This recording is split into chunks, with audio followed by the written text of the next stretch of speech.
I was an extra in Age of Ultron. Dude, I was an extra in Age of Ultron. No way!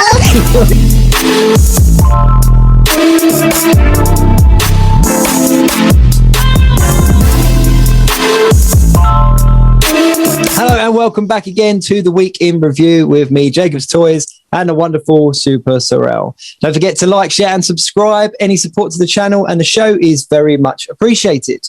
So SuperSorrell, this week in Star Wars, not very much happened. Nothing happened in Bad Batch this week. It is horror. It was terrible, really. Well, it was a filler episode, we call it. It was definitely a filler. I mean, there was a couple of little sort of hints towards Omega and what she can do and where she's going and stuff. But yeah, it was a real filler episode. After the cliffhanger of the previous episode, kind of with the whole, she's Boba Fett's sister and all that stuff. And then to just give that episode was like, meh. I know. Hopefully we'll get a few good ones in a few weeks. And to sort of top it off, there wasn't really any news in regards to Black Series figures either. No, Hasbro been very quiet on the Star Wars front this week. Very quiet. I'm a little bit worried that we're just going to get inundated with hundreds of pre-orders and reveals and the wallets. If they can even get the pre-orders out on time, I'm still waiting on half of my pre-orders right now. It's insane. There is. I'm scared of the bill that is coming my way in the coming weeks. I am scared for it. It's going to be insane. And there's a lot of talk as well about certain figures and waves, etc., being held up, which is never a good sign because, like you say, it all gets hit at once and then the wallet cries. Cries. So it's going to be a very Marvel-centered episode today, which I'm happy about. Obviously, a massive Marvel fan myself. So we'll kind of jump into the normal Marvel stuff. Yes, and we better bring on our guest today because he's all about Marvel. He displays model behavior. It's Dave. David Displays Model Behaviour. How you doing, buddy? Take off your pants, crack a beer, and get ready for the world's dumbest guest co-host. Thank you so much for having me on, guys. This is going to be a lot of fun. And thank you for keeping the Star Wars talk down to a minimum because you nerds with your Star Wars and your Clone Wars and your Troopers and your Bad Batches and the idea that we're going to make the Clone Wars and the good guys are going to be clones, so they're all the same. So enjoy following your 6 identical people with different haircuts. Oh my goodness, what are they going to do next? SuperSorrell, where's the button to kick someone out? No, it's great to have you, Dave. Thanks very much for joining. Dave, it should be the fact he said crack open a beer, just because I know you're also a fellow fan of this kind of stuff, so I just have to show you. Today I had to cheer myself up a little bit, so I took myself off to Smith's, and I got a beer. What? I got 2 beers. What? I got 3 beers. It's Stone Cold Steve Austin. What? Amazing. I could not resist. As soon as I saw him on the show. That's incredible. Great. Yeah, as soon as I saw him on the shelf, I was like, I have to have that. And the likeness on that figure is nuts. But no, if I got Stone Cold, I couldn't leave out the 90s Triple H on The Rock to go with him. Oh, so I got the 2-pack too. So I'm now on a 90s WWE kick. And that is why I don't own a single figure, because it would all be downhill from there. And those figures, they've really stepped it up, haven't they, recently? Like they've always been good figures, but the likeness on some of them recently have been insane. Well, I was there going, do I go for your older sort of Hulk and Macho Man, and do I go that era, or do I go for Attitude Era? And I thought, well, I grew up in the Attitude Era, so I thought I'm going to go for 90s Rock, Triple H, Stone Cold, Rikishi, and all the rest of them. Scotty 2 Hotty. They haven't released a DX pack yet, have they? Like a modern DX pack yet? No, not recently. We've got a new X pack in NWO gear, which is pretty cool. Oh man, see that? Don't tell me this. No, and of course you've got the Hulk Hogan with the NWO sprayed belt and everything. That came out for, is that Figure Arts or no? That was the ultimate versions. Storm Collectibles did a bunch of Hulk Hogans, and they looked amazing. I would be tempted to get them, but I just can't stand Hulk Hogan, even though I loved him as a kid. So even though the figures look amazing, I'm like, I just can't have you on my shelf.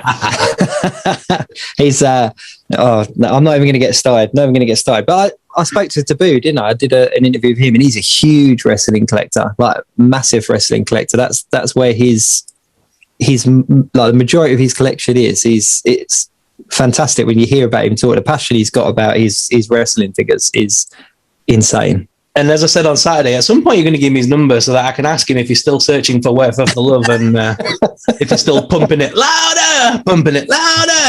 He's a good guy. He really is a good guy. And did anyone one of actually funk with his heart? I don't know, but I was worried about it. Honestly, though, dude, the fact that you got an interview with that dude that's really cool. I saw the listing you put there. I was like, wait, Taboo, like Taboo? It's like, no way, that's bonkers. He's a good guy. He really is a good guy. If you are watching Taboo, like, hello, how you doing? But he's a good guy. He's a good guy. And then I spoke to Cal Dodd after that. Did you see that one? As in Wolverine, the voice of Wolverine from animated X-Men. Like, your social circle is just blowing up. If you haven't watched it, Dave, go and watch it. The guy is incredible, and he just keeps going in and out of the voices all the time. I was just sat there like, yeah, that's amazing. He did the Wolverine voice from the 90s animated X-Men. Yeah, and all the Marvel Capcom stuff and what, you know, he's pretty much been the voice of Wolverine our entire childhood, really. Let's be honest. He was Wolverine. He is. There's two types of people. There's when you say Wolverine, there's the animated, and then there's the Hugh Jackman, and that's, you either go to one of those two places. But yeah, he is a super guy, absolutely super guy. But it's a really fun interview, and it's definitely worth checking out. But anyway, that's enough plugging my shows and my videos, but they are there. So if anyone wants to watch, go and have a look. But let's get on to the TV that has been on most recently. I know you two gents both watch Loki, both follow Loki. Absolutely. And we had a massive episode. Even before the credits, it was a huge one. What were your thoughts before I go too deep into mine? What did you think? Where did your mind go? I feel, for me personally, Loki has been a great palate cleanser to the meh that was Falcon and the Winter Soldier. Sorry, I wasn't a fan. I needed something that felt a bit bigger. As we're coming off the back of Endgame and what have you, I felt like I wanted something that was going to be a bit more experimental, and Loki has really been delivering on that so much. And like you were saying, before we even got to the end credits scene, the whole episode was just building and building on this really high concept, sci-fi kind of ideas. I love where this is going, and I'm just disappointed that there's only 2 episodes left, or is it, how many have we got? Yeah, I think there's, what were we on? That was 4, wasn't it? So yeah, 2. There's only 6 penned, I think. Yeah, as far as I'm aware. Where this is going. I love how they're developing the characters, and Luke Wilson has been fantastic this whole way through. So I love what they've done with him. What do you reckon, Ash? I've been really enjoying it. I was just looking to see how many episodes there were in this TV series, just to double check it. But yeah, I think you're right. There's only 2 more episodes remaining. That's insane. I think, you know, as you talked about the other Marvel shows there, I mean, WandaVision in itself was mind-blowing, I think. Like, I don't think anyone kind of called it. And the amount of theories that came out of it, and, you know, speculation and stuff like that. And I put a lot of it down to people being locked down and sort of not getting out and talking to people, that people's minds just went to places, didn't they? And then Winter Soldier, Falcon and Winter Soldier did feel very cut, wasn't it? I mean, I read that there was storylines that were taken out of it because of production and timing and stuff. And I think it was a shame, because I think there was a lot of potential there with it. But I felt the same. I kind of came out of it thinking, okay, I understand where the story is. And it was, you know, but then Loki dropped. And I must admit, Loki was the one out of the 3 that I wasn't as pumped for when I saw the card. So I was kind of like, oh, they're really pushing Loki here because he's been around since the beginning, and we're going to see it again. You know, he's turning up and interfering and stuff. But then that moment in Endgame when he kind of disappeared, and you were like, oh, I know where that's going. I know where that's leading to. After our chat last week, I genuinely thought you were seeing the future, because obviously you said last week it'd be an interesting way of writing out our Loki and giving us the new female Loki as the main Loki of Marvel. Mostly then we had that cutscene, and he came back with all the other Lokis. So that's it. Let's get into that a bit in a sec, because I just want to ask you one question. The Sacred Timekeepers. Yes. Did you think that they were fake, or did you think that they were real? I didn't see that coming at all. The man behind the curtain thing, I did not see that coming at all. I was genuinely shocked when it turned out to be androids or whatever. I genuinely wanted that to be the real thing, but no. Yeah. They were so accurate, love didn't they? the fact that there is more to this mystery than they're letting on, and that's great. I love it when they plant a seed of intrigue, and then you can just start to speculate. Yeah, I kind of was getting real kind of Wizard of Oz vibes when they were going into the room and that kind of stuff. And I remember saying to myself, I was like, wouldn't it be funny if they weren't real? And then the head fell off, and I was like, "What is this?" Like, and that's what you want, isn't it, from a TV show? That you're saying things before they happen, and it's. Yeah. But as good as this episode was, I still want to do this thing in these television series where they wait till the final episode to give you the villain. They more or less wait till the final moment to give you that villain. And I wanted that villain in that episode to come out. I want like the man behind the curtain moment. I wanted to see somebody walk out, and I was half expecting it to be Tom Hiddleston again as another version of himself, being the man behind the curtain. But that's one of the popular theories, isn't it? That it's going to be a variant of Loki that's kind of running this whole show. So let's do a kind of spoiler warning just in case, because you never know if what we're saying is going to be correct. I think it's late for that. No, but I'm talking about going forward. Two things to point out is that there's a clip that we saw in the trailer that we've not seen yet, and that's where he's in his kind of vote Loki get up with the soldier kind of guys around him. We haven't seen that. My speculation is that's not the Loki we've been seeing. That's possibly another variation. And also, I don't know if you caught, but there was a clip that was released by Marvel or by Disney, and then it was quickly retracted. And it showed Owen Wilson driving towards a Sphinx. Did you see that one out there? Driving towards a what? Oh, a Sphinx. A Sphinx? Yeah. Yeah, so that was, but it was released officially, so it wasn't kind of leaked anywhere or anything like that. It's one of these ones where, and they did it with the Falcon and the Winter Soldier. They released a clip that showed him in his, showed Sam Wilson in his get-up before it had been properly revealed, and then it was quickly retracted. But obviously, you know how the internet works. As soon as it's out there, a million people have got it. And there was driving towards a Sphinx, like what, in like a desert or something? 'Cause I've not seen this. Is it like driving? Yeah, it's just the model of the Sphinx. And isn't Moon Knight to do with Egypt and well, and he's coming very soon apparently. And here's my comic book knowledge. Now, correct me if I'm wrong, but there is a version of Kang that travels back in time with a Sphinx-styled spaceship. So he's, you know, the whole story with Richards and Doctor Doom and all that kind of, it's too, I'll make a mistake if I try to quote it too much, but there's that storyline, and his vessel, if you like, is a Sphinx when he goes right back in time. So obviously there were certain parts of the theories and stuff that were like, oh my god, it's Kang and all that kind of, and so there is talk of Kang, and that's been kind of around, but that's where my money's at. I think that we're still going to see. Without the, I love that as much as I love the idea of Mephisto in Scarlet Witch. It's that thing of we're all sat there going, yes, we've got this bit of it could be this, but you know damn well they're not going to do it. No, we had all this with Mephisto, and then I had it again with with Sam Wilson and that one. Everyone was theorizing about that one. It never came true. So who knows? What's interesting though is always there's this thing, and then blah, blah, blah. And this is how they're going to bring the X-Men in. Yes. But interesting enough, though, you say Mephisto, because there was that scene in episode 1 or 2, I think, where they go into the church, where he gets the bubble gum. And there was the Mephisto devil. In the, and I looked at that and thought Loki straight away because of the horns and everything like that. But then after I watched it again, I was kind of like, well, actually, there's that Mephisto, and then obviously the internet speculates, doesn't it? But that's my theory. My theory is definitely that it's still going to be Kang. That Kang is kind of, if not behind the curtain, then somewhere involved, because obviously he is set up for, which film is it now? It's Ant-Man and the Wasp, isn't it? The Quantumania, yeah. So he's been announced. So it'd be an interesting one.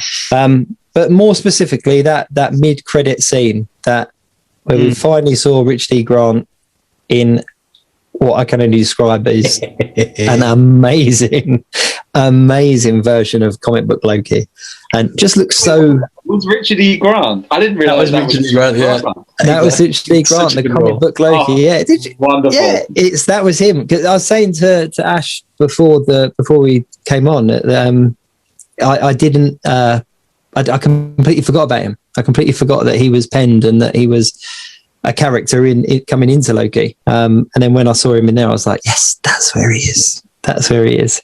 We also still haven't seen the scene that was shown on the sizzle reel where he's walking towards the camera with the Vote Loki badge on, with his horns on, with the green suit. We still haven't seen that moment yet. So that's it. There's two bits with that particular Loki, and my money's definitely on. Now that we've seen the variant, the other 3 or 4 variants that popped up in that, I think that that's a different Loki than what we've seen. I think it's... And when we were talking about the Time Authority place, that they're definitely, I think they're in the quantum realm because we were sort of talking about it. Yep.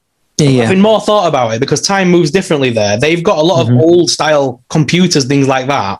Yep. That would have been relevant at the time when they built that place. But obviously time moved on in our world. That's why it looks so backwards, because time moves different.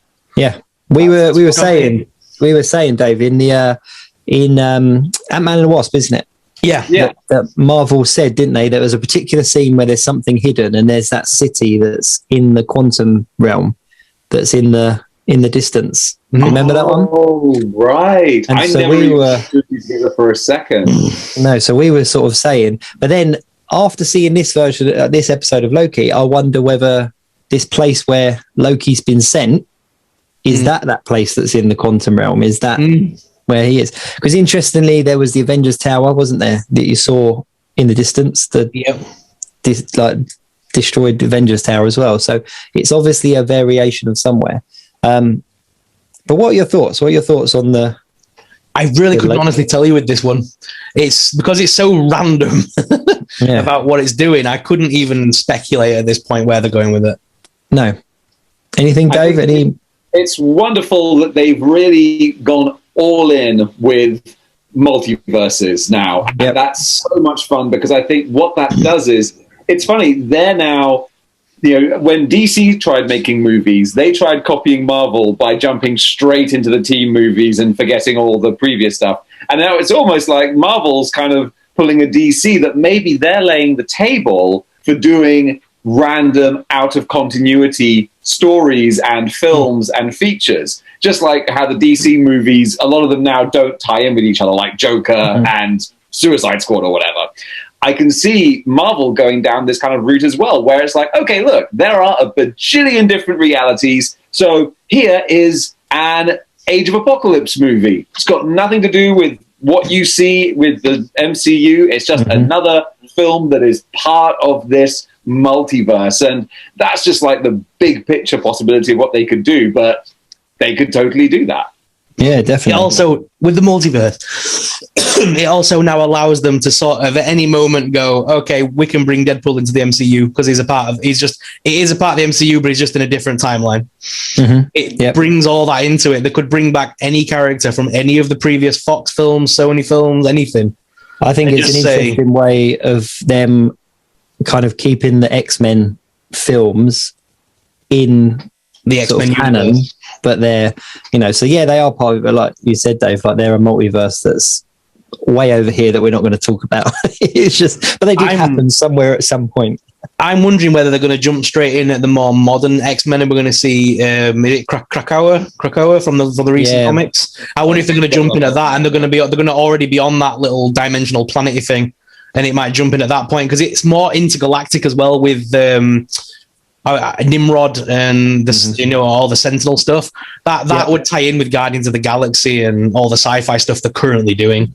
Yeah, so I can see them jumping straight in at that and then just forgetting about the previous stuff because that's kind of what Fox tried and failed. Also, as well, they did that with Spider-Man, didn't they? They didn't give us the origin story that we'd seen exactly 2 times already. Just jump straight in. We already know who Peter Parker is. Just let's get on with it. We don't need to see his full bag again. And X-Men, I think, is very much the same. It's we've watched the cartoons, we've read the comics. Like most people will know enough about the X-Men to kind of jump straight into it without that origin story. I think going back to the kind of variant Lokis, the titles that they've been given is obviously Richard D. Grant had the classic Loki, so that's what the internet are calling him. Obviously, you've got Kid Loki, that's very representative of the comic books. There was a random crocodile as well. on his lap. Nobody seems to know what that is, but I'm hoping it's going to become something important and not just a random crocodile with a Loki crown. And then people were talking about the other one with a hammer possibly being like boastful Loki because of the way that he looked and the fur and everything like that. So, who knows? My theory for whether you're interested or not, I'm going to give it to you. My theory is that I can't remember which one of you said about Loki being behind it, or a variant of Loki being behind all of this. And I think that there's some truth in that.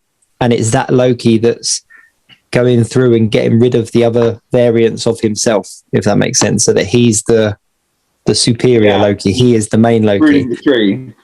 That's it. And then they're all getting sent to this place wherever they are. And they're going to gang up and make like an NSYNC of Lokis and come out and fight back. So that's kind of my kind of thoughts. What I do think is interesting, though, is that if you think about the kind of card going forward, you've got obviously Doctor Strange is coming up with the multiverse of madness, isn't it? Yeah. And we're now seeing in Loki multiverse and all the timelines and Nexus events and everything.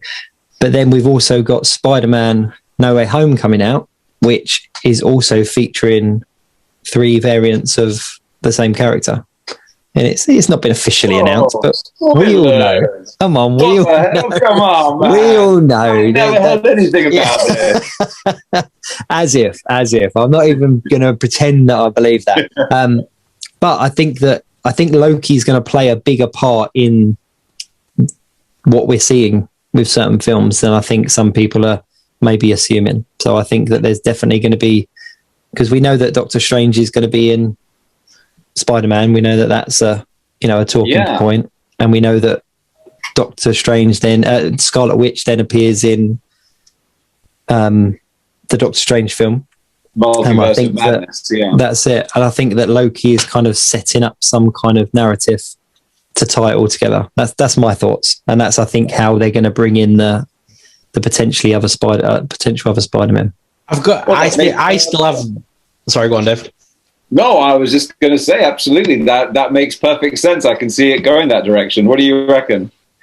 I still reckon, because I remember saying this last week, I'm going to say it again. I remember when Star Wars did this and I got dead excited. We were going to get Anakin, we were going to get Ahsoka, and then all they were voices in Rey's head. So why can I just picture it that Tom Holland's going to be stood there and you're going to hear the voice of the other 2 Spider-Man basically saying, "Go get him, man," or, some crap like that. Great power comes great responsibility. Could you imagine if we're really building ourselves up to a big disappointment and just there's like a 1-second scene where Doctor Strange opens up a portal and he's like, "Look, there's another version of you swinging." And they're just waving. Oh, there we go. And it's just rehashed footage as well. It's not even anything new. It's something that we've seen. It's like all grainy and like out of date and early 2000 CGI. Yeah. However, you never know. You never know, really, do you? Wouldn't the original, I forgot his name, Tobey Maguire, wouldn't he be at the perfect age now to play like the Peter B. Parker role in this now? Wouldn't he be about the right age to play the retired old Spider-Man? Yeah, no, 100%. Retired Spider-Man, yeah. And then you've got the Andrew Garfield's kind of like your young hip Spider-Man, then you've got the new kid. It would be good to see them all together, but whether they do that for us or not is a different story. Because they are all very different ages now as well. And it's, I think to see Tobey Maguire, unless they do something, because obviously Marvel films have de-aged people, haven't they, and whatnot. And I don't think he's at the stage of needing de-aging, but if you stood him next to Tom Holland, both dressed up as Spider-Man, that it's going to look like a dad and a son cosplaying. Like, I think that's probably what they want to lean into. I think they want to full on lean into the generations of it. Yeah. I think in Tobey Maguire's multiverse reality, he was Spider-Man back in 2002, and that's just what their reality was like. So yeah, now that we're in 2021, he's a middle-aged guy. He's an older one. He was a middle-aged guy in 2002, to be honest. That was the oldest high school student I've ever seen. But come on, everyone in like late 90s, early 2000s were middle-aged playing teenagers. So that's how the world was. Come on, let's be honest. Yeah. It's just, that's why like our generation believe that we're still really young, because that's what we were led to believe when we were watching films. I'm still a 17-year-old teenager in my head. Yeah. So that was it for. So now that we've kind of leaned into Spider-Man, can we talk about those Marvel Legends that got leaked or released or whatever happened there? Absolutely. Yeah, let's get to the con exclusive afterwards, because I know that Dave's had his thoughts on that. So we will get to that one in a minute. But there were the Spider-Man Legends. So we had the spoilers. Yeah, the spoilers and stuff. It's really funny because I posted a picture of them on Instagram. They were leaked on Reddit and stuff, and I posted it on Instagram about 20, 30 minutes before they were kind of officially announced, and I kind of gave the spoiler warning like I do. And the amount of comments I'm getting going, this isn't a spoiler. This isn't a spoiler. People messaging me that this was officially announced. I was like, well, I know, but some people don't like to see. So out of courtey, there's your spoiler warning. The spoiler for me. You're trying to tell me that you can't please everyone on the internet. You know what? That's the sad reality, I think. But yeah, I mean, it's for me, there were spoilers, definitely spoilers. Yeah, the spoiler for me was the fact that Doctor Strange has got the amulet back with the time stone in it. I got and thoughts on that. He's holding it as well. I have a thought on that. My thought on that is that it's very much a gauntlet, like on Thanos, that we saw him with the figure was released with the stones and stuff, and he obviously didn't have them, etc. I think that there's too much effort that's gone into the pose that he's holding it as if he's going, look at this, everybody. Like, I don't think that he's going to have it in the film. I think that the figure's got it. Trusting fools. What is it that makes you think this is our Doctor Strange? Am I right or am I right? This could be Doctor Strange from any other reality where the stones still exist. Very true, actually. Very, very true. We're, multiverse of madness and whatnot. It's a good figure, though. Looking at the figure, I think it's a good Doctor Strange. Have you got any of the previous MCU Strangers? Yeah, I've got the one that came in the big 3-pack with Thanos. I've got that one. I think that's it. Right, what about you, Dave? You got any? No, I don't. Doctor Strange is completely lacking from my entire collection, be it MCU or comics. I don't collect MCU figures just for money and space. I mean, they have some beautiful figures, but yeah, I gotta draw the line somewhere. Well, we're waiting on a classic. Yeah, we're waiting on a classic. I think that we're going to see one very soon, personally. But I mean, I've got both versions of the MCU Strange, mainly because my collection at one point was only MCU. I kind of stripped it right back, and I was like, well, I've got to get there. And at that time, the only Doctor Strange we had was from the official kind of figure wave. But that wave in itself is really disappointing for a lot of people. And the Doctor Strange figure isn't anything to write home about at all. It's very bleak, it's not a very good likeness, etc. My favorite one's definitely the one from the 3-pack that you've got, SuperSorrell. So what do you think in comparison to what we've seen? The pinless tech is really good in as much as I didn't even notice that it was pinless until I was complaining about it. And someone was like, oh, hey, come on, he's got pinless joints. And I was like, oh, yeah, I didn't even notice them. So they're clearly effective. That's a really big improvement in that regard. And that's what I always say about the MCU figures. I don't get them, but very often, not all the time, but very often when they look good, they look great. And this looks really great. Yeah, I think I think I'll probably definitely pick it up and see whether it replaces the others or not. The main Spider-Man suit that they released, isn't that just the Infinity War suit again, with a gold spider now? Isn't that the same thing? It's very similar. It is incredibly similar, almost identical, but with a gold spider. They've actually just they've taken that suit and then removed some detail. So it's the same suit, but just with less stuff. So I was really disappointed to see that. I was really hoping we could lose the Iron Man stuff, lose the Spider Smart suit thing, and get more traditional. But we're still billionaire genius Peter Parker. Does he need that suit to is he going to still have the one that he built in the beginning of the story, but to go through the quantum realm and the multiverses, he needs that extra protection, so he goes back to the Iron suit? Is that the idea? Possibly. And then we've got that new black version of the suit as well, which is That's the one that took my fancy. I'm not going to lie. One theory I had, because it's black, and I was wondering, because we're introducing the multiverse and the Spider-Verse and all this kind of stuff, and they haven't officially named those figures yet. They haven't given us the names. We're just speculating. And to speculate, could that not be an MCU Miles Morales? Because it's the black suit. Huh. Possibly. Nowhere says it's Peter Parker. Nowhere says anything about these figures. The only title it's had is Spider-Man in the Lego sets that were released. But we can talk about them in a sec. But yeah, either that or is it another version of Spider-Man from the multiverse? Is it Tobey Maguire? Yeah. Is it, Andrew Garfield? I forgot his name now. It's the forgettable one. No, I really liked Amazing Spider-Man. But yeah, is it our version? I'd argue it probably is Tom Holland because it's on the same arc as the others. So, or a smaller character like Miles Morales. I think the only disappointing thing with it is that comparing it to like the Funkos and some of the other figures that we've seen, for some reason the Legends one has the red on the gloves, whereas the other versions of it haven't. So I don't know whether that's a concept art thing or... Well, they're all based on concept art, and I very much doubt they'd let them anywhere near the official stuff. That's it. And the Hasbro guys have got one version of it, and the Funko guys have got another version, and that's why we've got the slight differences. But as a suit, though, I thought it looked quite cool. I thought it was very PS4 looking, how we got all those different suits in the PS4. And obviously in the comic book, Spider-Man's got 1,000,001 looks, but I liked it. I didn't dislike it.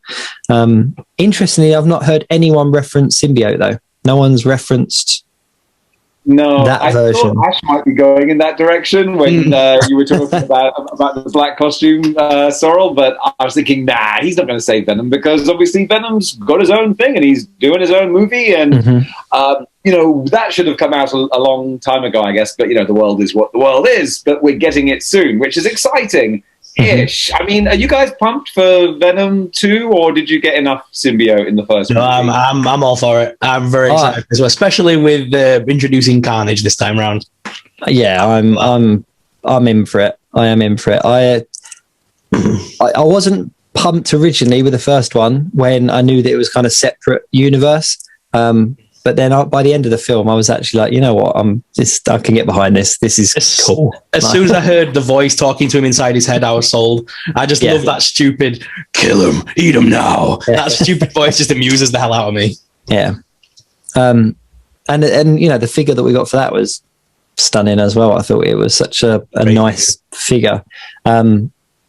But yeah, no, I'm definitely. What about you? Are you excited for Venom then, Dave? I'm not hugely excited for this one. I have to admit, I really like Tom Holland. Not Tom Holland. What am I saying? Tom Hardy. I think Tom Hardy's fantastic. He's a great Eddie Brock, and as SuperSorrell said, I love the Venom voice. But I found when I was watching that first movie, by the time we got to the final fight, the CGI fight between one Venom symbiote and another symbiote, I was like, I kind of checked out. I'm like, I'm just watching two CGI monsters fight, and I feel like the next Venom film is going to be watching the same thing with two CGI symbiotes fighting, and it's one of those things where I'm a big fan of the character of Carnage, even though I admit that unless he's written in a very unusual way, he's kind of one note. He is just like a crazy guy who likes to kill people. So I hope they can get interesting with it. I'll be there opening day to see it. I want to be entertained, but I'm going in there with some limited expectations, which hopefully means I'll be nicely surprised.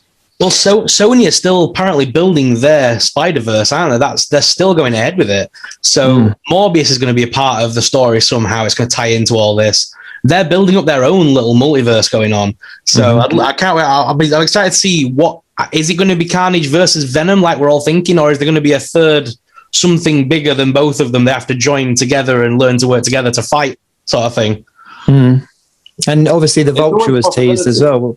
They teased the Vulture, didn't they, in the trailer for that? I, as a massive fan of the Maximum Carnage comic, I would love to see some just mash of everyone. Like that comic book was. Every issue was just like, oh, we're going to throw in this character now who's teaming up with it. It's wonderful. I know you're a fan of the 90s stuff, Dave. In the comic books. And I'm sure I've watched a video of yours that you talk about Maximum Carnage. But that to me was one of my favourite comic book arcs at the time of reading.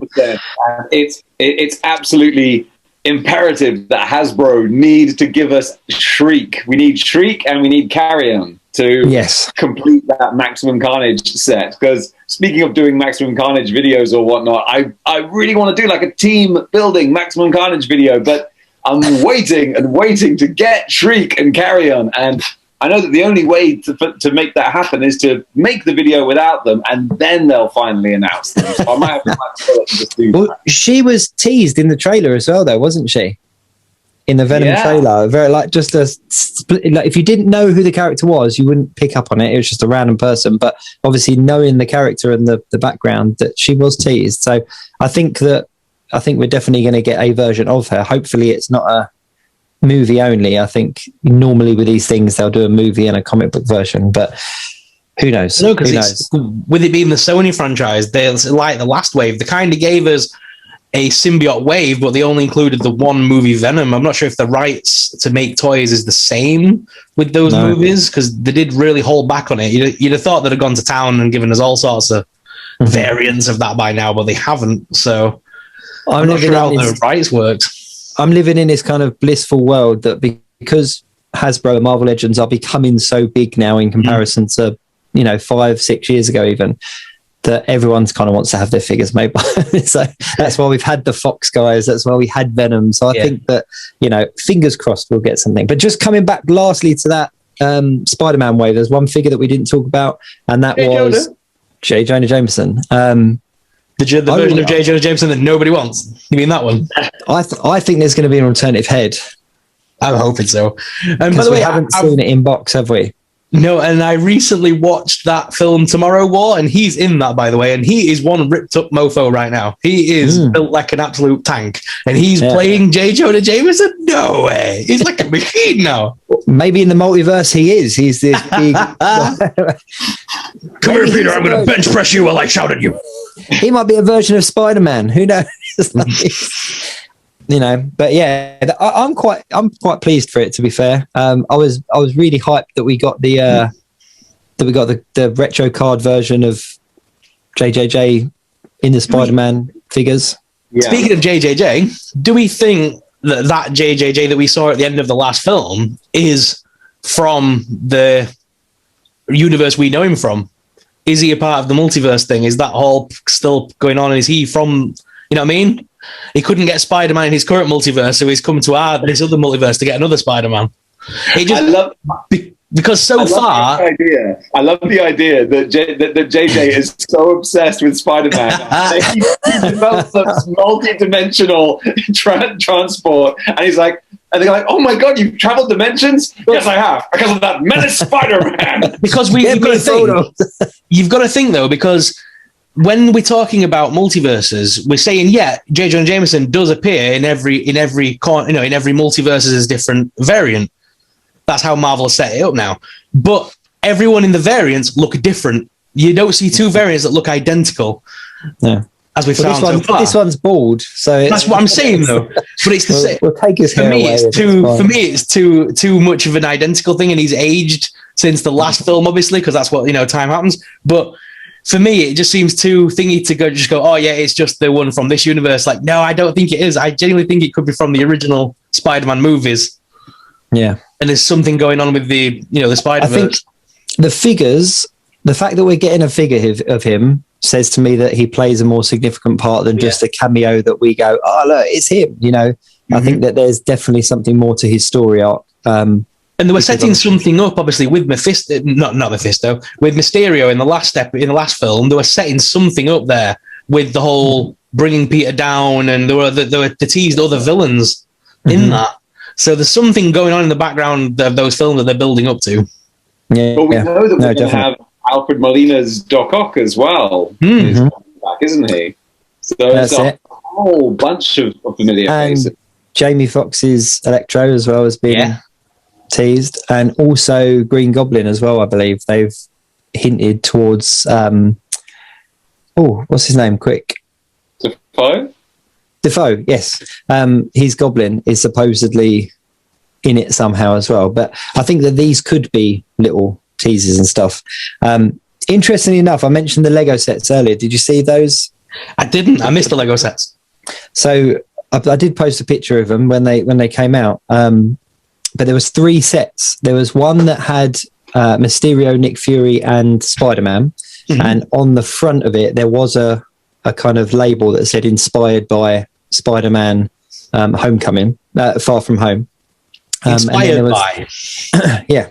And then there was another set that had the Vulture versus Spider-Man, and it said inspired by Spider-Man Homecoming. But interestingly, what was interesting about that one is that it's this black suit that we've now seen released in Marvel Legends facing off against the Vulture.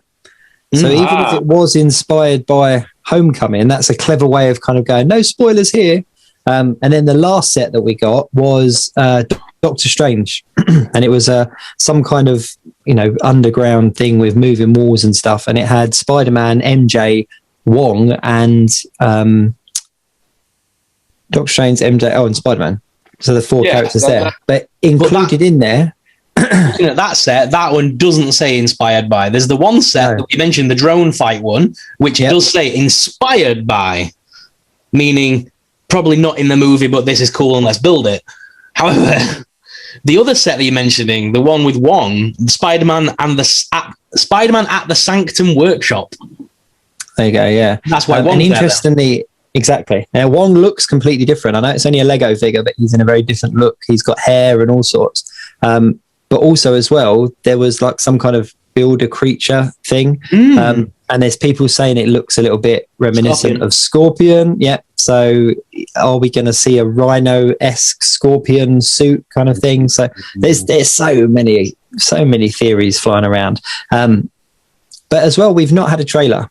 And considering this comes out in, is it September or December that it's due out? It's this the end of this year, isn't it? December now, I think, yeah. Yeah.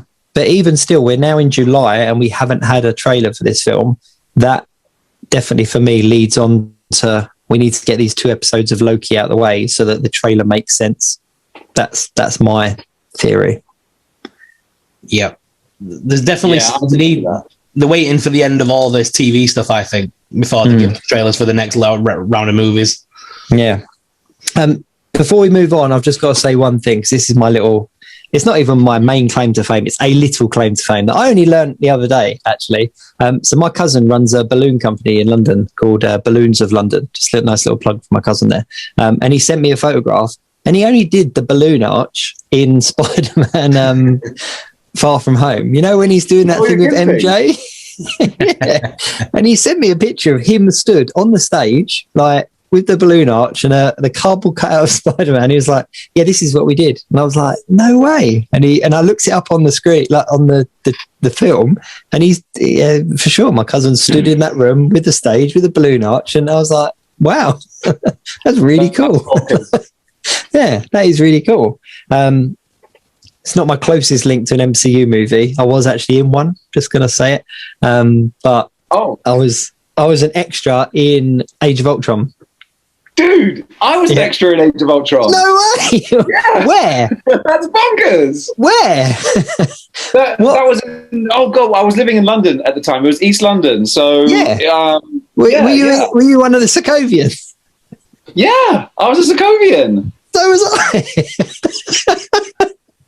That's mental. Bonkers. That is insane. I was there for weeks, like ages. It felt, and yeah, I mean, gosh, that would have been like 2013. Yeah, it was easily. Yeah. So, but that's my little claim to fame. When I've done a bit of extra work here and there, but I was like, I would have done that for free. But I was like, I'm a Marvel fan. Like, just let me come along. That's insane. So we were both there. As Sokovians. So crazy. Have you seen yourself though? Can you pick yourself out? No, not a sign of me. I've slowed it down and looked at it with an electron microscope. I am nowhere. No, I was exactly the same. I can't prove it. Like, apart from the stubs and stuff, and sort of go, look, I was definitely there. That's insane. That's mental. See, we are connected. A couple of MCU alumni. Ash, which MCU movies have you been in? Please tell us. That's crazy. We're going to have to talk more about this. Okay, so let's go on. There's two more figures that came out. Obviously, there was one that was released literally a couple of days ago, which was the MODOK Elvis. That I'm not. The car wreck that was the MODOK release. And I love Hasbro, and they send me stuff, and I love Hasbro. I love working for you. Love working with you. However, that was a train wreck. Oh, SuperSorrell, you are such a Hasbro shill. Always saying you love Hasbro. Always wanting your free stuff. I'm sorry. That's what I hear all the time. It's like, dude, give the poor human being a break. But then there are a couple of the releases, like even just talking about the Wolverine releases, where obviously you got Mastermind, which was so cool. And I can't remember who it was that got the shirtless Wolverine. And I just thought, out of all of the figures in that box set, like give them another one, like give them two at least, because it's. But anyway, MODOK. So, I mean, the release in itself, I love the packaging. I love the build up. It was Agent M, wasn't it, that released it, that teased it. I love the build up. I love the way that it was done. But it just wasn't a set that appealed to me. It was no, and the fact that the day before he put online, this is the best Marvel Legends set ever to be released, and he hyped it to hell. And then when it came out, I was like, "What is that figure? What even is that?" It's Next Wave, isn't it? The comic book. That's the comic book that he's from. And I've touched on it and a little bit online, like reading online issues and stuff. But for me, I got the MODOK figure that came out, the deluxe, and I was blown away by it. I was so pleased. I was really happy to upgrade from the Toy Biz version and all the rest of it. And I just think it was a little bit too soon for me personally to release a variation of it, because I'm not quite over the excitement of what I got in that deluxe figure to warrant me going out and buying it. Even with the additional figure that it came with, it just kind of said it no for me. Yeah. I kind of said it off camera, but I'll say it on as well. I really thought they could have turned MODOK into almost the Mr. Potato Head of the Marvel Legends universe, because all the fact that his legs are removable, his arms are removable, the face is removable, they could have literally just given us that Elvis face quiff thing and all the accessories in the set with the figure, and I'd have bought it. But now they've done what they've done, I'm probably going to skip that figure now, and I won't get the figure in the park. Which is they also could have done the same with the MODOK series. Do you know what I mean? Done the same kind of setup, given us a figure and given us like that animated robot chicken looking face to stick on the front, stick on it to make a MODOK show version of the character. When I first saw the Elvis face, I just assumed it was from the MODOK TV show, because I didn't associate something that bizarre being from the comics. But of course, it is Next Wave. But I wonder if we're going to see a whole bunch of Elvis MODOKs going super cheap on eBay and the groups and everything, because people will want to get the Captain for their Next Wave, but I don't think they're going to want to particularly hang on to Elvis MODOK. So I think if you want to watch this space and you want a cheap Elvis MODOK, you might be able to get one pretty soon. Yeah, speaking of money, I think it was you, SuperSorrell, that pointed out, there's a massive difference between the UK and the US price as well. I know that almost double. I know there's tax and VAT and import charge and all that kind of stuff that goes with it, but it is a huge, huge jump. It's not even. I know we get hit with a lot more tax over here, but it's only, is it 20%? The Americans pay 11%. The figure itself is nearly double in price. If you change the price from dollars to pounds, it works out at something like £53, and we're getting charged 83. Yeah, it is an insane. That is more than tax. That is more than tax. It's the first figure that's come out in a long time that I've not been able to justify kind of wanting. Do you know what I mean? I'll quite happily pass, and like you say, Dave, just kind of wait for the aftermarket and maybe pick it up down the line. Yeah. For me, we're action figure collectors. We can justify anything, but if you've got to that point where it's like, no, man, I'm out. I can't do it. That's how far they pushed it. The point for me was when I was building the Sugar Man bath, and I completed him and I put him there, and I was like, that's lovely. And my wife went, what the hell is that? That doesn't look like your Spider-Man. And I was like, oh, this is Sugar Man and this mutants. And she was like, this hobby has reached a new level that that you want this. I couldn't justify it. I don't know how I'd be able to explain an Elvis version of MODOK to my wife. Yeah, this is this character, but with an Elvis haircut. Like, I just couldn't do it. Like, so it's a no for me. For me, I'm on the level at the moment of I don't want to buy it because I don't want to support it. Because if we all support it, they'll do it again and again and again. Yeah, I love Hasbro. I love the products they do because I collect mainly all Hasbro. But even I am at this point, and I buy everything. You know what I'm like. I do toy review every single day, sometimes twice a day. Usually all Hasbro products. But now I'm like, nah. Even I am out at this point. I'm like, nah, that's too much for me.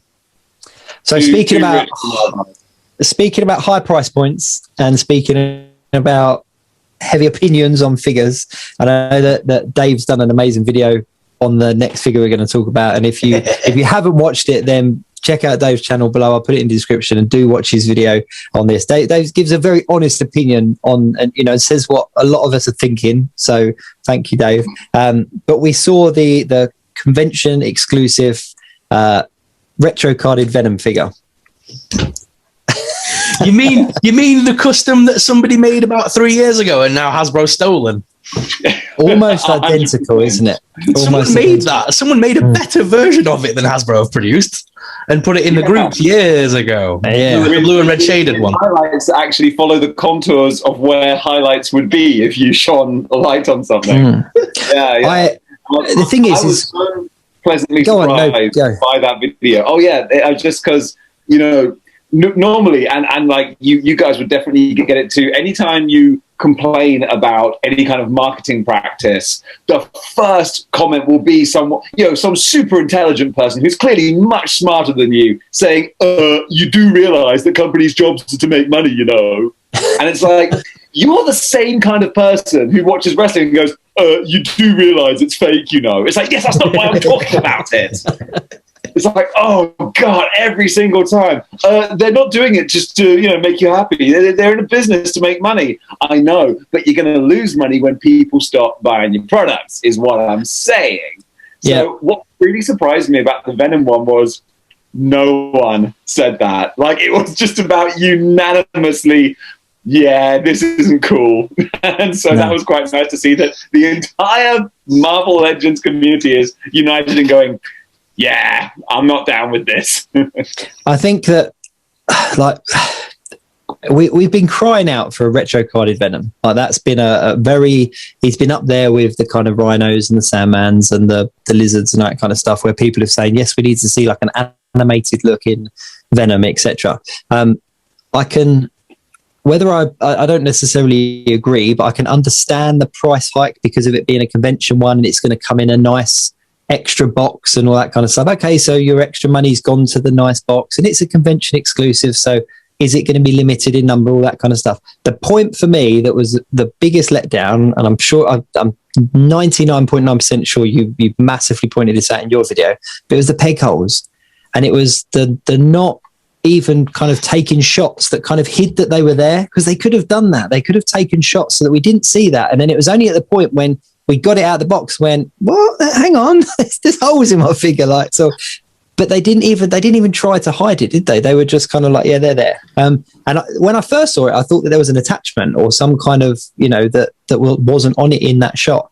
But that was the bit that kind of really disappointed me. It was just, I can justify the price because I'm going to get like a nice new box and an out, the shipper and that kind of stuff. But I was kind of like, no, you've not even. Those peg hidden it, have you? Those peg holes are there because in 6 months' time they're going to give him an Elvis quiff and some glasses and some burgers. The one thing that convention exclusives have definitely taught me is that we are definitely 100% going to see this figure again without the red and blue. There's no two ways about it. That it will come, and we've already had this figure, haven't we? Isn't this just a repaint? Haven't we already had this thing? Don't I already own this like 3 times? This is what I really love, Sorrell.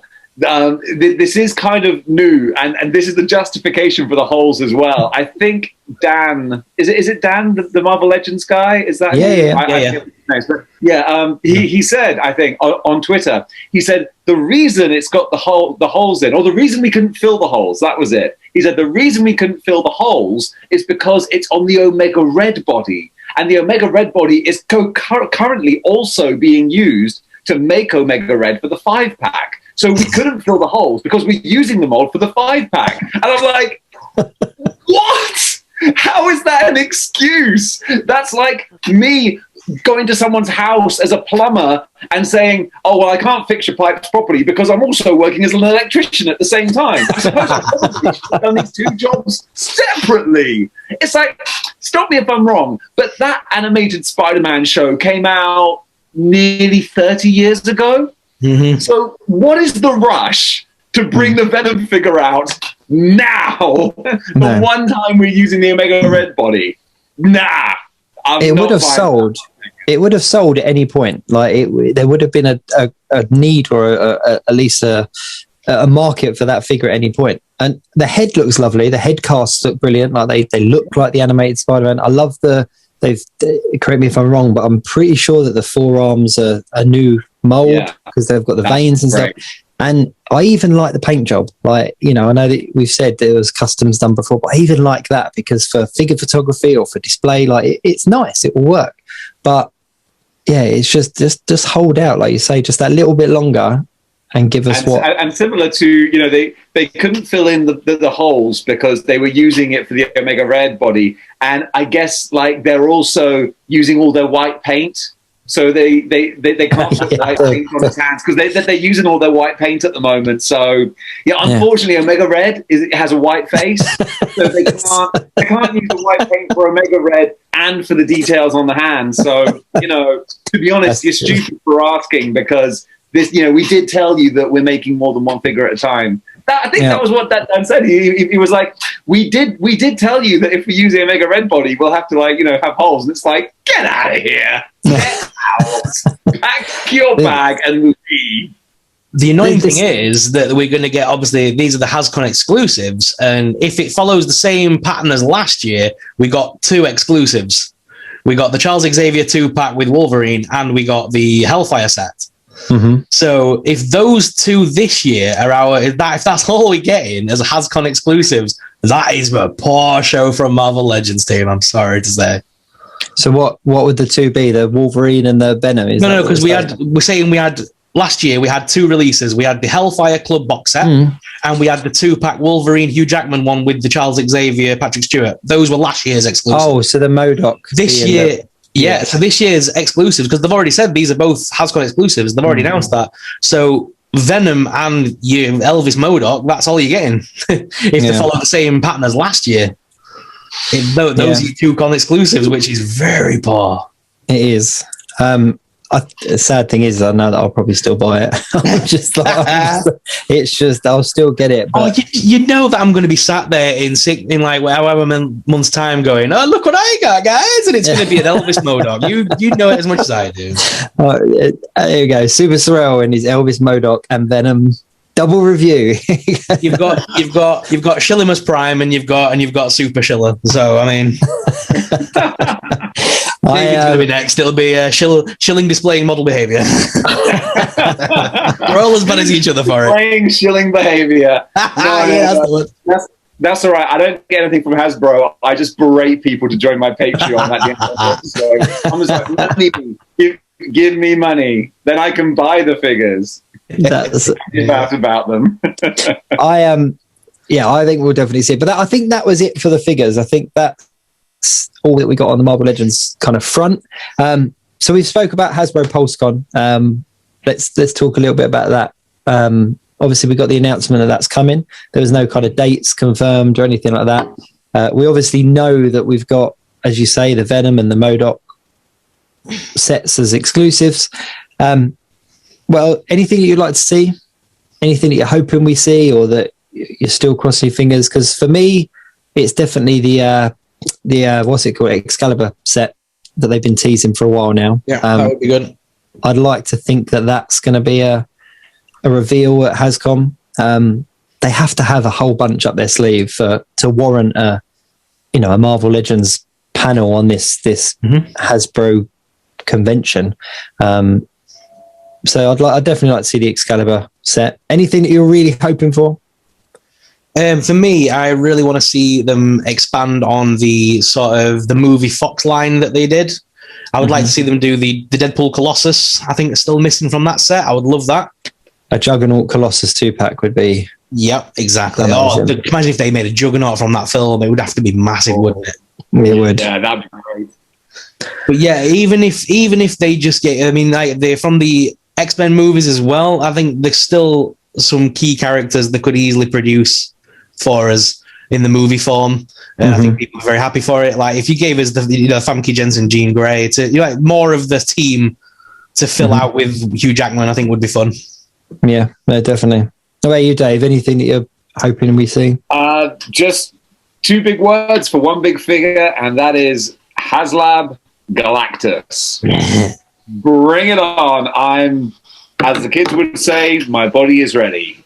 Like, just give me a gigantic figure with a disgusting price tag, and I'm all in. Because despite all of our moaning, I say our moaning, despite all of my moaning, if you give me a good product, I'll spend money on it, you know? And I'm like all of us. I mean, we're all pre-ordered for the Sentinel, right?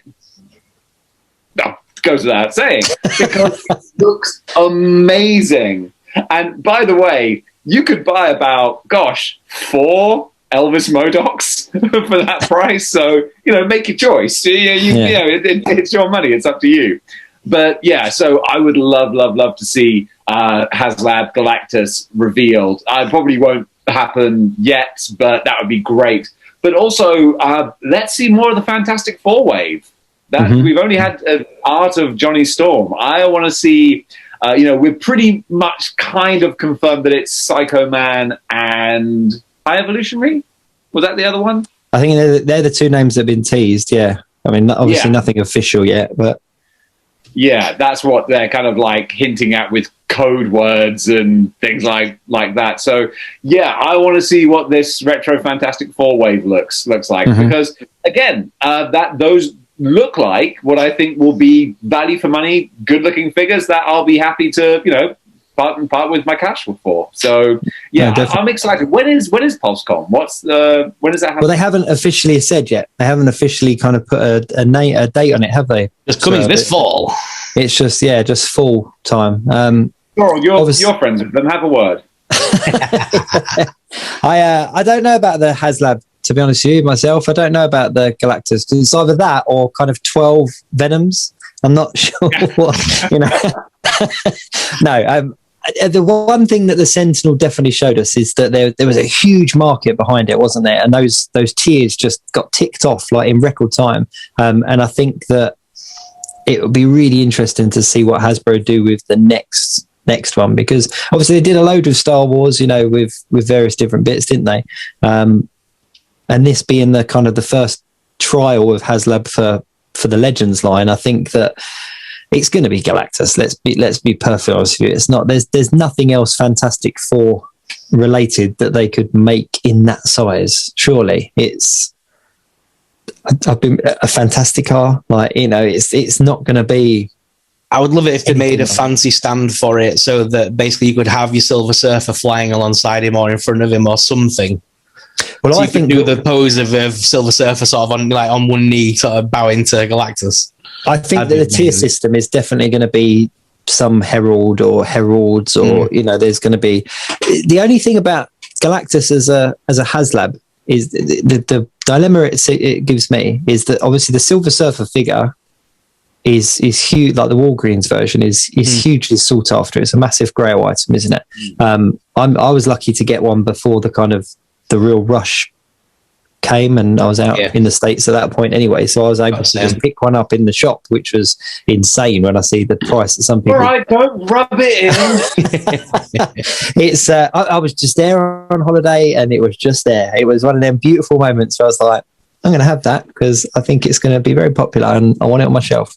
But they've famously kind of said in the past that they will never just do a re-release of a figure, that there's always going to be something slightly different about it, that it'll be a different paint app or it'll be a different version, etc., etc. But with Silver Surfer, you're very limited as to how to release a Silver Surfer without just doing a re-release, and it then contradicts what they've said. And but I think it would be a real shame to have a Galactus HasLab project without having the Silver Surfer as some kind of tier system or some kind of you know, for those that are going to buy it that don't have the Silver Surfer, it's almost got to come as standard. Surely it's, you know, I don't know. I mean, it's like Thor not having his hammer, you know, or Venom not having the white on his hands. It makes no sense.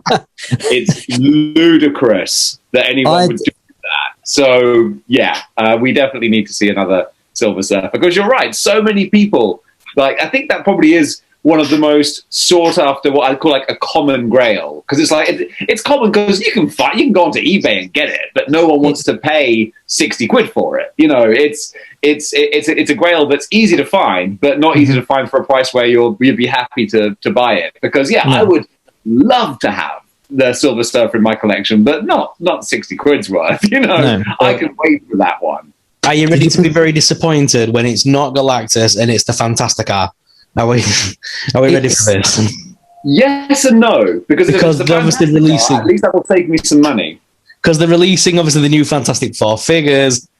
For me personally, knowing how Hasbro work in their little way, as much as we're all going, yeah, Galactus, I'm thinking more on the lines of we're going to give him a little car to sit in. I would be behind that. I'm not lying. I really would. I would. I'm just saying this. I think because us as fans do that thing where we build something up to momentous size, and whatever they do could never live up to it. It's like when you hype the films, and then when you go see them, you're like, oh, that's not what I expected. And there's like, well, nothing beats your imagination. No, of course not. Of course not. For me, I've got a feeling it's going to be something real. That everyone's going to be like, oh, it's Galactus, and then we're going to see it, and it'll be that little blue car or bring through space. I would be behind that. I'm not, and I think that quite nicely brings me on to one of my other things is I'd love to see another Riders figure announced. Like, we haven't had one for a while, have we? I think the last one was the Punisher, I think. Yeah. And I've got all of them. I've got every single one, because they were something that when they came out, I was like, even Squirrel Girl, I put off getting her because she was, you know, but I still got her. But, you know, there was something so different about it. It's like, here's a really good figure. Here's a character that we've been asking for, etc. And you've also got like a vehicle. I mean, the Deadpool one and the Squirrel Girl were probably the most disappointing because of the little mopeds and that, but they tied in with the character. And I would really like to see them do something else. I mean, we've said about Blade in previous ones, haven't we, Sorrell? But I'd like to see a Blade with a bike, or I'd even go for a Hawkeye with his like flying cycle thing. Do you know what I mean? Just something in that Riders wave to kind of give it a new lease of life. And give us a Danny Ketch as well. Give us a Ghost Rider. Don't get me started. 90s Ghost Rider. That's a big one that's missing. I think, I mean, Ghost Rider is that's just got Riders Wave written all over it, hasn't it? I mean, we've got two versions, haven't we, already? Instead of it to do something totally different, because obviously they keep using the same molds for the bikes, to do something totally different, would it not be cool to maybe give us Ghost Rider, but maybe do the Caretaker variant where he's on horseback with the flames coming off the back of the horse and things, with the mane on fire, and that would be cowboy insane. Ghost Rider. 1,000,000%. Yeah, like a Midnight Suns version. That would be amazing. That would be. I'm thinking for my monster shelf. But I think it's a possibility, because we haven't seen a rider for a while. I think it is a possibility that they're kind of going, you know what, we've reused this kind of bike idea, so what else could we put into that line to kind of just keep it alive, just to kind of keep it going? Because the Punisher, I don't know if you guys have the Punisher figure, but it's one of my favorite figures and accessories, as you know, for bikes and accessories. It's just such an awesome figure, and even with his like 20-inch biceps. Because of his 20-inch biceps. If it's good enough for J.K. Simmons, all right. Didn't you flash us a Stone Cold a minute ago? Like, come on, we all love a massive. We're products. I always think, when I think back to that figure, I just think the arms, the biceps just look so out of place. They really did. But I grew up watching He-Man and Thundercats. So I know. That to me is a properly portioned, like a correctly portioned person. But I'd just like to see it. I'd love to see some more in that Riders Wave. And I think that there are various figures that we've had, like the Vulture and even the more recent Falcon Winter Soldier, Captain America, that they could have put into that Riders Wave, that they could have given us in a, like the Vulture would have been a fantastic Riders figure, and don't give them ideas. Don't tell them to put wing sets into that series. I'll cry. Would you? Okay, serious question though. But would you not have preferred to have had that Captain America, Falcon, Winter Soldier, Captain America as a rider, as opposed to a Build-A-Figure? No, I'd rather have had it just as a deluxe figure. I think calling it a rider is because the rider does mean he's riding on something. For me, it should have just been enough all along. I hate that stupid wave. Figures were beautiful. They look nice, but lack of accessories, lack of execution. It was a cash-in wave. And I made that abundantly clear in my reviews that I was not on board with it. Oh, I know. See, I kind of swayed the other way just because I love my film figures. But that is something else I'd like to see at Hasbro Pulse Con, is like some more Disney Plus figures. I think that there's definitely we've got that What If wave that's obviously teased at the moment. And there's talk of that Sylvie figure being a part of that as well. Interesting enough. I don't know if you've seen, but that's kind of popping up on the lists as part of the What If wave. How true that is, I don't know. But I'd like to see some more. Yeah, as long as they give us a What If Mrs. Captain America one, I'll be happy. Give me Peggy in the captain suit. I think she's one that's teased. I do think she's one. And I don't know if you've seen the list, but I think there was a zombie hunter Spider-Man. That'd be cool. Right. So that does sound pretty awesome. That just sounds cool, doesn't it? Put zombie hunter in front of nearly anything and it sounds cool. But I think that was one of the titles. There was the Captain America Peggy. There's the T'Challa Star-Lord that's teased as well. So there's rumors flying around, but I'd like to see an official kind of What If wave, or even just kind of go back and revisit some of the characters that we didn't get the first time round, like Agatha. Just mention she that should not be named, that everybody wanted an Agatha figure and we didn't get her. So that'd be nice. But I don't think they're done with. I don't think we're just going to get Venom and MODOK. I think there's definitely more to be announced. I'm hoping it's not just all about the HasLab and nothing else. I hope that there's a few more little tokens dropped in here and there. I wondered also something to get excited about. I was also wondering whether they're going to maybe save the Spider-Man trailer for that. If it's fall, I mean, it could be early fall. We could be talking October. Possibly. That's when everyone considers fall anyway, is the October season. If they did HasCon then, they could drop the trailer for Spider-Man during the event. That would be perfect place to drop it, because there's no San Diego Comic-Con this year. There's no big cons going on. No. If they're going to release a load of Spider-Man products. No. There's one other as well. One other thing that came out, I think it might have even been a week or two ago, that we didn't even mention, and that was the Guardians of the Galaxy game that dropped. Are we going to get another Gamerverse wave of course we are. Guardians of the Galaxy figures? Because I'm down for that. Yes, that game looked pretty good. And I'm really looking forward to that. And the Avengers game as well. I mean, I've got it. I've played it. I've given up on it because it was very repetitive and I didn't really get behind it. And this comes from somebody that sat there playing like the Simpsons arcade game that was just like jump, forward. Yeah, but I played it. I spent £100 completing that bad boy. Like, let's be honest. But I think that they're still churning out downloadable content, aren't they? They're still continuing with like the Hawkeye, the Black Panther, but yet the figures kind of just stopped. We've not even got the core team finished. So is there a possibility of Avengers Gamerverse Wave 3? Is it? Or Avengers? I think it was 3. We've had 2 waves, haven't we, of the game? Avengers seems like such a poison chalice at the moment. I know that they've been making improvements to the game online and whatnot, but as you said yourself, you've kind of, you struggle to hold your attention as well. And I think generally there is just a bad kind of air around the Avengers game. And I feel like Hasbro might be thinking, you know what, maybe we're just going to cut our losses with this one. But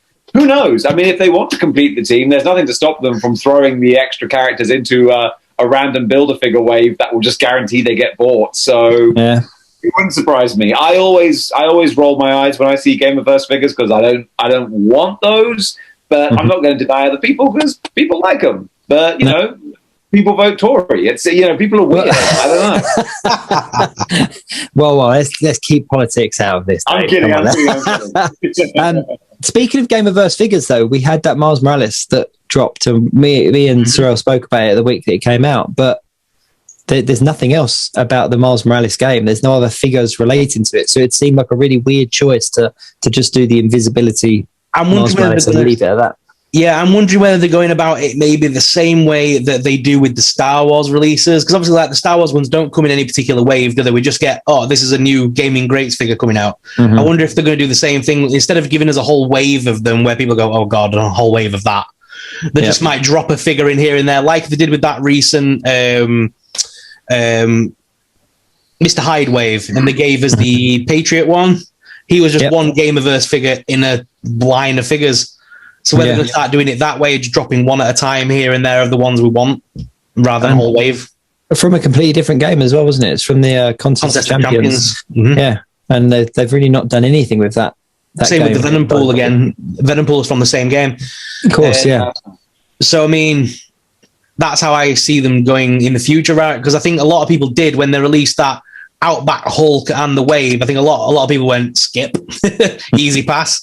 Whereas if it's one figure in a wave, you need that figure to complete the bath. So they have you at they have you by the short and curlies for the bath. Yeah. So you have to have that figure now. No, definitely. I literally don't own a single figure from the Mr. Hyde wave besides the bath now. I didn't buy the bath separately like would have been the clever thing to do. I just bought the whole damn wave and then sold them all on. I was like, I don't want any of these figures. Why do I have these? This is crazy. See, the AI Tony Stark, though, I got it out. I fell in love with it. I was like, this is stunning. Like, this is just that to me was my favorite figure of the wave. And I was really shocked because I wasn't massively sold on the wave. I was kind of like, I haven't seen the movie. The Shang-Chi's film's not come out yet. These are characters I'm not invested enough with, and the other characters, the comic book characters, are all, the bath was beautiful, and it was kind of like, I need this. This is great. But I saw that AI Tony Stark. I was like, this is really, really nice. Like, yeah, because when it first got announced, I remember talking to Dave about it and saying when it first got announced, I was like, nah, skip. And then I got it in hand and I was like, oh, this is actually really good. It's now my Iron Man that's on my shelf because it's more classic with the yellow rather than gold for me. It goes back to the classic Avengers lineup. And I've seen as well. I had to sell him very quickly before he grew on me because I was like, oh, you are really nice. I need to get rid of you fast. It's just put him straight back in the box and seal it ready for the right person. Off you go, fishy. Go swim upstream. So is that all you're hoping for, Hasbro PulseCon wise? Is there anything else? If they asked you, if they phoned you up now, Dave, and said, Dave, you know what, we've watched your videos, we've listened to your opinion, what can we make you for Hasbro PulseCon? Yeah, well, of course, Hasbro, my phone is on the hook, just FYI. Just so I can give you a piece of my mind face to face. But no, actually, I tell you what, because we did mention it before, and we've got the Venom movie coming out. Come on, give us Shriek, give us Carrion, give us more classic Spider-Man foes. Give us Tarantula or the Spot. I love the fact that we've got guys like Stiltman and Frogman and crazy villains. I love my crazy villains. So give me Tarantula with his spiky boots. Give us Cardiac. I want a colorful villain shelf. So, I mean, I'm really hoping, and I assume it has, that villain wave has hopefully been a success for Hasbro. So give us more of that, please. Yeah, that would be good. That would be good, wouldn't it? And as we're saying about classics, we will be touching it very, very briefly, but we've got to get a classic Doctor Strange. We need a classic comic book Doctor Strange figure. And what better time to do it than now with the sequel, just around the corner almost, to get that. So many people want it, with the yellow gloves and that's... Yeah. Well, stand by for PulseCon because they'll be announcing Frank Sinatra MODOK with classic Doctor Strange. Doctor Strange! Oh my God! How did I not come up with this? There you go. You heard it here first. There you go. For the bargain price of £200. The one thing I'd like to see, as well as thinking about it, would be a wave maybe of Marvel Zombies, something they've not done before. That's Marvel zombie, like a line of Marvel zombies would be amazing. Because it was the Select, didn't they? There was a Diamond Select. That did the, I never got any of those. I enjoyed it, and it was something that I could get behind, but I never picked up any of the figures. So that would be, I think a couple of them might be in that what if wave though, because obviously we've had the glimpse, haven't we, of, I think it's Captain America or Iron Man or one of them as a zombie. I think it's Captain America that we've seen in the trailer, isn't it? Yeah. But yes, I mean, that's definitely a possibility. But then does that go against what we've spoken about before, where they can't do certain things because it doesn't meet the ethos of a family-friendly sort of action figure line, Captain America with half a face hanging off, That is true. I mean, we've got Doctor Doom with the skull and whatnot, the spine ripped out, which is kind of cool. But yeah. I was thinking maybe not necessarily graphic, but you like when I'm not sure if you remember when the WWE figures did zombies. Yeah, they were more cartoon than anything. Yeah, we could get away with it by making it friendly. Like most kids are playing goddamn Left 4 Dead and Call of Duty. They know what zombies are nowadays. Oh, exactly. I don't think it'd be much trouble, but I see what you're saying. They could make it more friendly by doing that same sort of vibe that Mattel went for with their zombie and monster lines. Over the years. No, definitely. That would be good. I like a zombie wave, but yeah, I mean, for me personally, the couple of things I mentioned, but I'm really excited to kind of just see what's there, and I hope that there is a nice amount sort of coming out. It's just been a bit weird, hasn't it? Because obviously with things being put back and films coming out at later dates, it's kind of messed up our toy release schedule and all the rest of it. So it's all like Black Widow, for example, that comes out Friday, doesn't it? Yes, and we've had figures, we've had 2-packs, we've had got all these figures that go with this film that we've not even seen. But I suppose as a concluding topic, then Black Widow does come out Friday, so I'm sure we'll be speaking about this next week. But are you seeing it? Are you going on Friday or? Nah, just whatever. Me and Sorrell spoke about this day, but would you be a streamer at home or go to the cinema and watch? I was going to ask you guys the exact same thing, and I was planning to actually just buy it on Disney Plus, but a good buddy of mine who we always try and see the films together, he said, look, I've seen every Marvel movie at the cinema. I want to go see this one at the cinema. And the problem is I live in the middle of nowhere. I got to drive 45 minutes to get to the cinema. So it has to be a really good film to get me to do that. But yeah, he's managed to twist my arm. So on Friday, I'll be getting my popcorn. And finally, for the first time in far too long, we'll be going to the cinema to watch a Marvel movie. And that will feel good. Good stuff. Yeah, I said the same. For that reason as well, that I've seen all the others in the cinema, so I can't cheat on Black Widow and just watch her at home. Do you know what I mean? So yeah. But no, I'm really excited. It's funny that Black Widow is kind of a prequel. I guess, I mean, from what we understand, it's probably set after Civil War and before Infinity War. That's what we're kind of thinking. Yeah, that's what they've already said that. Yeah, they have already announced that it is set after Civil War. Okay, yeah. So I mean, it'll be nice to just go back and imagine what it would be like to go back to 2016. That would be that's what I thought. I think there's got to be something about the film for them to hold it back and just not release it over lockdown. Because they could have made a lot of money during lockdown with Black Widow on Disney Plus, and they didn't do it. They held off for a reason. There's got to be something in that movie that gives us something for the future. Otherwise, why do it? It's Elvis. Why give us a prequel Black Widow story when we know she dies anyway? If they're not going to do something else in that film to warrant it. Yeah. And there were so many films, wasn't there, that came out that Disney Plus utilized that streaming service and just kind of went, here's a premium, pay us this £20 and you'll get this film. And it wasn't even sniffed at, it wasn't even contemplated, was it? It was like, nope, we're holding back because it was due out May, wasn't it? May last year, I think. So over a year that they've literally sat on this, and I'm massively impressed that there's been no leaks, that there's been no spoilers or nothing really tangible. It's not like all these sites that kind of pick up on a story and then it becomes common knowledge. Like it's really kind of that it's either kind of just been left to settle or just nothing's leaked. And I think what's interesting is that, you talked there, Dave, about it being set between Civil War and Infinity War, but then you got Taskmaster. So does Taskmaster just pop up and then disappear? Well, you've got Yelena Belova.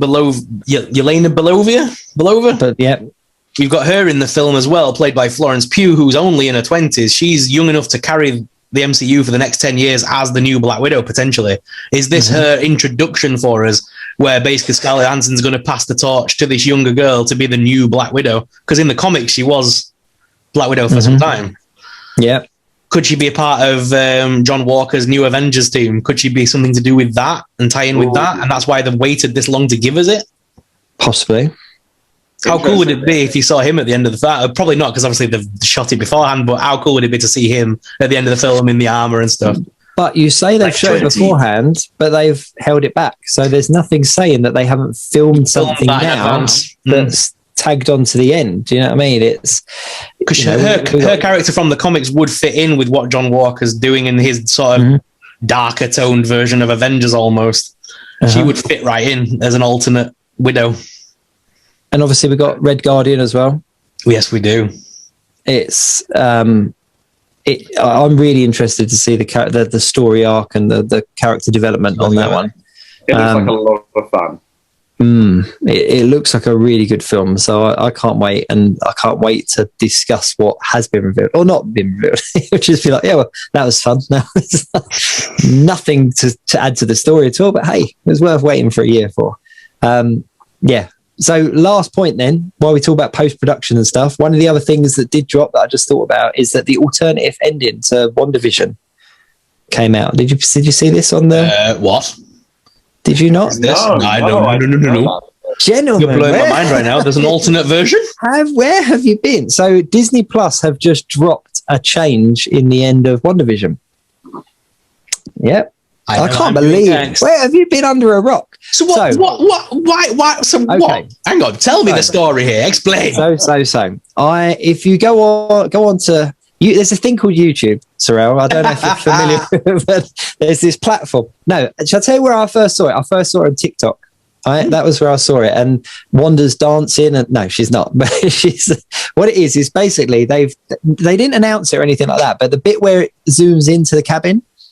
So they zoom into the cabin, and it's been changed in post-production. So there's like some extra trees, and there's a duck on the lake, and the duck's now gone and everything like that. But what everyone's picked up on is when you look up into the top. So if I'm looking at it, it's the top left-hand corner. There's a translucent, looks like a figure floating down towards the cabin. And really? Yeah. Now there's so many people kind of pulling this apart on social media, and there's people saying, well, the shape and the size of it doesn't change, so it couldn't be an actual character. There's people saying that it's Vision under some kind of cloaking device. There's people saying it's Doctor Strange that's appearing, but Doctor Strange doesn't go invisible and float, it's not. But you go and have a look. Go and have a look after we hang up, and you'll see. I'm literally going to do that as soon as we finish this. But there's other people just saying that, this little translucent thing is actually just a glitch. And what they've done is that they've changed the scene in post-production because it ties into another film somewhere. So similar to what they did with, was it Civil War? Or when we saw Bucky, with Bucky with his arm in the vice.